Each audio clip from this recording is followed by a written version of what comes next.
Is alcohol keto friendly? Hard liquor like rum, vodka, gin, tequila, whiskey are all carb free and keto friendly. You can drink them neat, on the rocks with water, soda, or something like Diet Coke. Now, wine normally has 3 to 5 grams of net carbs, so if you can stop after just one glass, then I guess it would be okay. Otherwise, it's best to lay off the wine.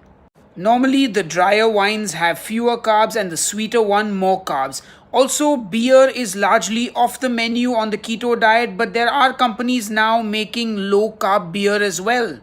But still, I'd recommend stick to the hard liquor. Now, if you're trying to lose weight, then alcohol is not your friend because it's just empty calories and it often leads to you getting drunk very fast because you're on keto. And being drunk leads to life's bad decisions like eating carbs. So drink responsibly, and if you have any keto questions, leave me a comment below. Until next time, cheers.